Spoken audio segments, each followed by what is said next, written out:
Olá, queridos amigos do nosso blog do Espiritismo. Hoje nós gostaríamos de trazer um tema para a nossa reflexão, que é a fraternidade.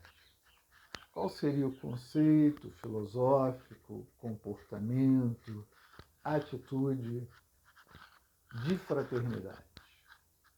Então, vamos iniciar primeiramente, através de Kardec, na Gênesis. No capítulo 18, ele fala a respeito dos sinais dos tempos, a geração nova. Especificamente no item 17, que eu convido vocês à leitura, ele diz o seguinte: a fraternidade deve ser a pedra angular da nova ordem social. Então, ele está propondo que a fraternidade seja o elemento fundamental, básico, estrutural das relações humanas, das relações nossas com os nossos semelhantes. Porém, não há fraternidade real, sólida e efetiva, se não for apoiada numa base inquebrantável. Segundo Kardec, esta base é a fé. Não a fé em determinados dogmas particulares que mudam com os tempos e com os povos. E aí ele coloca um contingente muito complicado que diz o seguinte: a fé em que esses povos, esses crentes, se apedrejam alimentando o antagonismo. Porque aí vem um e diz: a minha religião é a verdadeira, ela é melhor que a sua, ela contém elementos que a sua não tem, a minha é perfeita, a sua é imperfeita.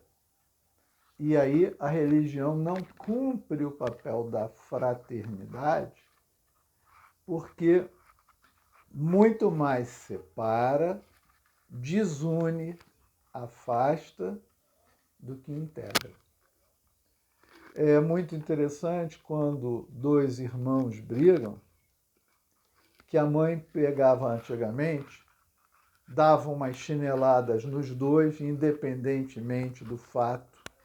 Não importa quem está certo, quem está errado, dizia: vocês vão ficar juntos até se entender. E fim de papo. E quando todos que foram criados nesses termos, hoje se amam profundamente. Porque aprenderam que não é quem está certo, quem está errado. Às vezes estamos certos, às vezes estamos errados. Não importa, somos humanos e imperfeitos, mas precisamos aprender a viver fraternalmente. E esse conceito, até porque o conceito de família tem sido desagregado, destruído, malvertido, né? E esses conceitos vão indo embora. Vamos ver ainda o que Kardec diz aqui a respeito da fraternidade, para a gente entrar no tema propriamente dito. E aí ele diz o seguinte, que é importante que essa fé seja lastreada nos princípios fundamentais que todos podem aceitar. Deus, a alma, o futuro, o progresso individual que se dá através das reencarnações, né, das sucessivas existências, a perpetuidade das relações entre os seres, né, aquela ideia de que morreu, acabou, não vai ver nunca mais. Não. Os laços de fraternidade, os laços de simpatia, os laços de amor se perpetuam além da vida física, material. E aí ele diz: quando todos os homens se convencerem de que Deus é o mesmo para todos, né? Onde se encarar como filhos de um mesmo Pai soberanamente justo e bom, e estender-se-ão as mãos. Então não é mais o Deus do católico, o Deus do judeu, o Deus do muçulmano, o Deus do protestante, o Deus do espírita. Não, um Deus para todos. E que observa a toda a sua criação, como sua família, filhos. E aí a gente resgata o conceito da integralidade da família.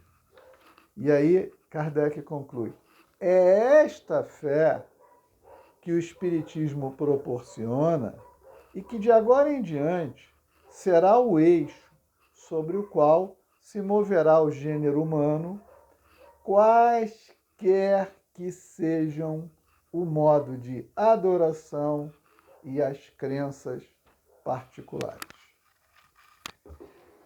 Recentemente eu comentei numa das nossos vídeos que a doutrina espírita não se propunha a ser uma religião. Ela tem o seu contingente ético, moral, religioso, muito claramente estabelecido logo na introdução do Evangelho segundo o Espiritismo, mas a doutrina espírita vai muito além de uma simples religião, né?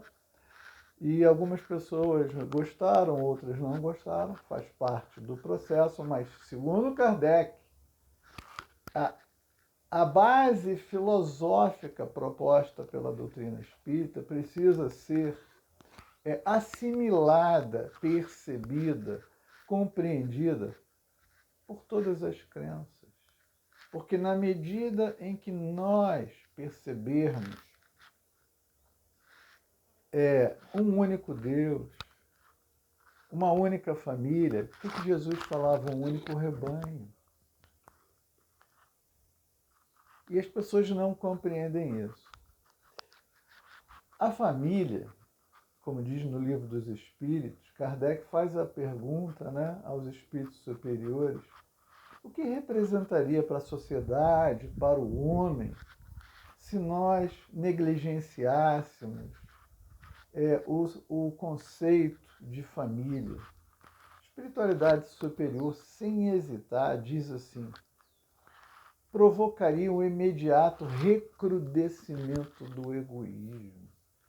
Porque dentro da ideia da família, eu entendo que dentro da minha família o bem-estar do grupo, os interesses do grupo, as necessidades do grupo, com certeza, são colocadas numa posição melhor, maior, mais importante do que as minhas particulares. Eu não deixo de ser uma individualidade, a minha mulher, os meus filhos, os meus netos. Cada um é uma individualidade. Mas o conceito grande é como eu posso estar tão feliz enquanto o outro está tão mal. Como eu posso estar aqui desfrutando de tantas benesses enquanto alguém do meu lado passa necessidades, fome, abandono. A ideia do Cristo de amar ao próximo como a si mesmo, ou seja, eu não gostaria de ficar doente sem atendimento médico. Ninguém pode ficar doente sem atendimento médico. Eu não gostaria de estar na rua jogado, com frio, com fome, com sede. Ninguém deveria estar na rua jogado, com frio, com fome, com sede.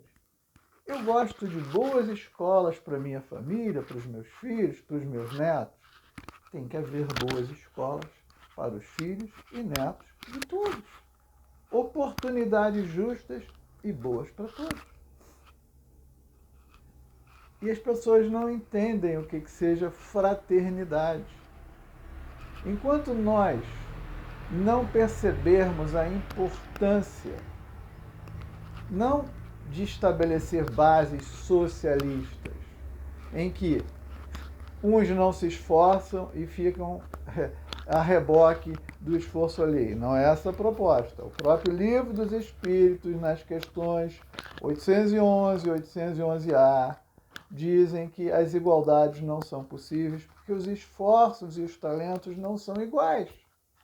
Se uma pessoa acorda mais cedo, se esforça mais que eu, trabalha mais duro, com mais seriedade, é óbvio que é razoável que ela tenha mais e melhor do que eu, que acordei depois ou não estou disposto a trabalhar ou a estudar. E tentar garantir para o preguiçoso, para o relapso, para o incompetente, para o medíocre, as mesmas condições daquele que elabora, trabalha e se esforça, isso é infantil. Obviamente, como sociedade digna, nós temos que eliminar extremos. Os extremos são aqueles que atentam contra a dignidade humana, aquilo que nos torna todos indignos, enquanto estamos desfrutando de recursos extraordinários, desperdiçando recursos extraordinários, existe uma carência, às vezes, em imensas multidões de pessoas e populações espalhadas pelo mundo.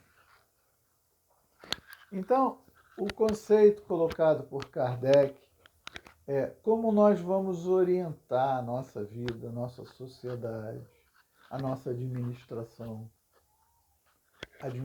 da nossa vida pessoal, familiar, profissional, de uma cidade, de um país, de um planeta. É essa. É a visão do outro como um elemento da sua própria família. E nós não queremos nenhum elemento da nossa família chorando com dor, abandonado, em desespero, sem os recursos, quer sejam de estudo, de moradia, de alimentação, de saúde, de dignidade, de alegria. Então precisamos fazer uma reflexão muito grande. E eu percebo que hoje, não apenas correntes políticas, como correntes religiosas, dentro das próprias religiões, existe muito mais desintegração, desunião, do que integração, fraternidade. Dentro dos movimentos espíritas, muita competição. E aí nós precisamos resgatar os princípios de Allan Kardec, no Livro dos Médiuns, lá 1862, lá nas questões finais, 330 e tal, quando ele diz que as sociedades espíritas devem ser fraternas, devem se visitar, devem se ajudar mutuamente, trocando experiências, conhecimentos. Uma é mais voltada, digamos, à mediunidade, a outra aos tratamentos, a outra à evangelização. Cada uma trabalha dentro daquele seu perfil que mais se identifica, mas no final todas trocam e fazem com que o conteúdo grande seja amoroso, seja fraterno, e que todos cresçam, cada um trazendo ao outro as suas melhores experiências, os seus melhores conhecimentos, as suas melhores possibilidades. Então, a proposta dessa reflexão de hoje é exatamente fazer com que as pessoas pensem como nós vamos colaborar como cristãos para o estabelecimento de um mundo de fraternidade. E não pode ser através de discursos baratos, falando de homem e mulher, homossexual, bissexual, transexual, pobre, branco, negro, verde. Não. Isso desune. Tudo isso desune. Existem seres humanos, todos filhos do mesmo Pai, criados para a mesma felicidade, para as mesmas possibilidades e oportunidades. Toda vez que a gente coloca uma etiqueta em alguém, a gente criou um elemento de desintegração, de separação. A mídia vem fazendo isso de forma extraordinária e as pessoas compram isso. No campo político, no campo administrativo, no campo pedagógico, educacional, familiar, religioso, filosófico, em todos os aspectos. Nós precisamos aprender a olhar para o outro e dizer: ali estou eu. Eu preciso aprender a me ver no outro, a qualquer um, em qualquer um. Eu preciso me ver nele. Se eu não sou ele hoje, eu já posso ter sido ele ontem ou serei ele amanhã. Porque estamos todos no mesmo barco, o grande barco chamado planeta Terra. E, então, Fica essa reflexão aqui para vocês. E eu vou trabalhar isso dentro de mim profundamente, profundamente. Tentando eliminar de dentro de mim qualquer elemento que me faça diferente do meu próximo. Isso vale para qualquer coisa. E é assim que a gente vai, pouco a pouco, começar a ver a cada um exatamente como um irmão, como alguém da nossa família.